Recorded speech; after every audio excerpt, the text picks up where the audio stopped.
Hi, Erin here. I was reading a study last night about why business owners won't be investing in social media in 2012. And their main reason is that they feel overwhelmed. They feel overwhelmed by the number of networks, they feel overwhelmed by learning new tools, and they feel overwhelmed by the fact that they can't control negative comments. Those things are all true, and I can understand them. Learning a new tool takes time, it takes effort, and it takes a willingness to figure out how you're going to use that tool in a way that makes sense for you. It's also true that there are a lot of networks available and they seem to pop up on a regular basis, and it becomes a matter of deciding which ones make sense for a particular business. And it's also true that you can't control what people say about you. You can control how you respond to that, and those are all things that someone should think about before they invest in social media. One of my friends was actually talking with me about this article, and he suggested that overwhelmed is really an excuse. He said that businesses that use that excuse are basically just saying, I don't want to adapt or I'm scared to change. And I understand that. I like to be organized. I like to have things work the way I want them to work, and when they don't, I panic sometimes, or it just frustrates me, I guess. I get irritated when my schedule gets interrupted and I can't do what I had planned. So I can understand why people might be resistant to change. But you can't do that. I mean, it just isn't viable for a business to do that.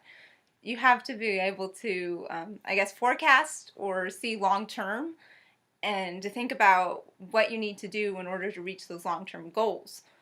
So even if you do feel overwhelmed, that isn't a free pass to not investing in social media. What it comes down to is deciding what tools to use, maybe talking with someone who knows more about the tools, also meeting with someone who can help develop a strategy or a policy and procedures for how a person will respond to negative comments, or just different ways to use the different tools that are at their disposal. They could also think about social media management tools, and there are a lot of those available. I personally use Hootsuite at the moment. I really like it. It's simple. It makes sense. I've also played with TweetDeck, and I know there's other ones like Social Oomph, which I haven't used, but it's another option for businesses. It's really up to the person who's going to be managing the day-to-day social media and figuring out what works for that person. Now, if it's the business owner, then it's all up to him or her. And on that level, I can completely relate because it is just me managing my social media. I'm the one deciding what to post on my Facebook page and on my Google Plus profile and my business page, as well as what I say on Twitter. And I actually have plans for that about what I will and will not say and all that kind of stuff, but I've thought about it, and that's really what I think businesses need to think about for the new year. Not to see social media as a threat, but to view it as an opportunity, as a new way to meet their customers, and to really just think about how they can combat those feelings of being overwhelmed. And they can be. I know they can be because I have fought them in the past with different things. When I was in grad school, I was working full time and going to grad school basically full time. So I completely understand how learning new things and trying to find the time to read about them and research them and learning new tools it's completely overwhelming. But in that case, I think what it really comes down to is priorities. So I agree with my friend about the whole being resistant to change or to adapting, but I also think it comes down to priorities, because when you're overwhelmed, your priorities become clearer. You decide, I'm going to spend time on this, but not on this. And sometimes it becomes just a matter of putting one foot in front of the other.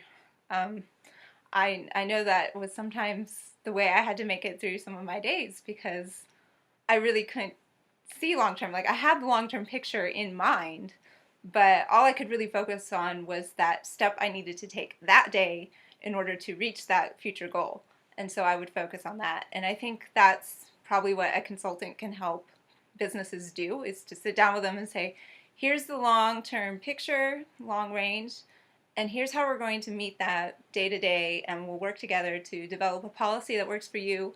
We'll investigate tools that work for you, and we'll create a plan that, even if it doesn't prevent all those feelings of being overwhelmed, at least it'll help, and you'll have somebody you can call when you say, I don't know what to do. So in any case, I think it comes down to business owners are going to have to buck up or go home. And I hope they will buck up. I think it's much more fun than giving up and going home.